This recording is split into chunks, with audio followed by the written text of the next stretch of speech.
Was there a flood at Titicaca? According to legend, the earth was inhabited by giants called Chulpas, who had become powerful and wise. But their culture degenerated into violence, and so the god Viracocha punished them by sending a devastating flood, killing them all. The first land to emerge from the waters was the Island of the Sun, and there Viracocha created Manco Capac and Mama Oglio, the first human couple, and gave them a scepter of gold. Manco Capac threw it with all his strength, and where it fell, that is where the Inca Empire was born.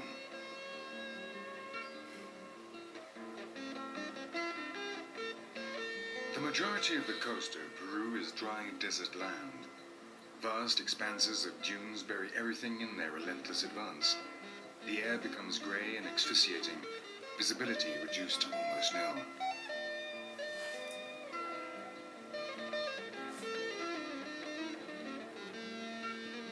Nonetheless, this inhospitable land was the birthplace of great civilizations which constructed irrigation channels and created gardens in the desert. With their advanced techniques, they developed agricultural societies capable of supporting large numbers of inhabitants.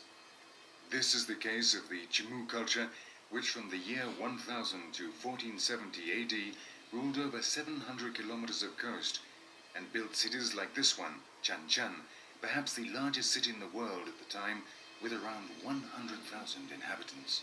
It covers an area of 20 square kilometers and is composed of 9 distinct areas, separated by trapezoidal walls from 6 to 9 meters high. Each one corresponded to a different Chimu monarch. A network of passages led from these districts of the city to the Great Ceremonial Square.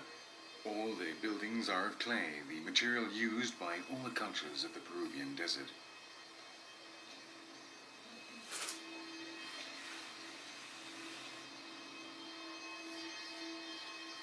Around the ceremonial altars, the walls were decorated with bas-reliefs which represented fishing nets. Chan Chan lived in close contact with the sea. Fishing was a major part of the daily lives of its inhabitants. Canvases cover the excavation, protecting it from the climatological phenomenon El Niño. There's virtually no rain in this region, but during the past century a number of storms have destroyed and disfigured the city's fragile walls.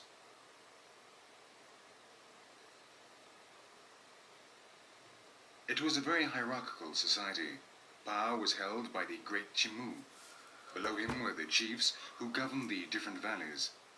Then came the professionals and the tax collectors who lived in the cities, and finally the peasants, farmers and fishermen.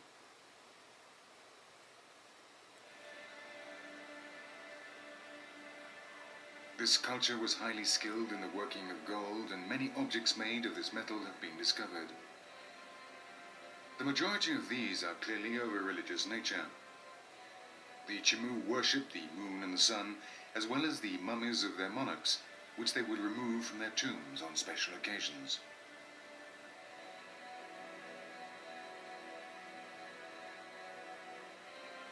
The masks with blind eyes were funeral masks and were placed on the faces of the mummies.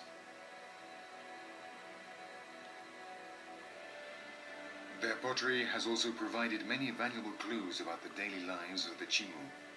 It is decorated with depictions of many of their habits and customs, like this pot, which shows a fisherman with his cat-tail horse.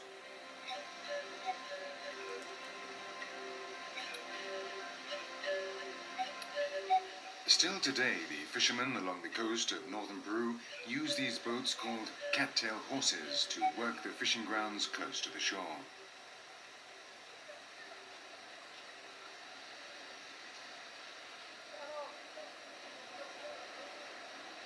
The cattail is a type of reed or bulrush which grows in the marshlands.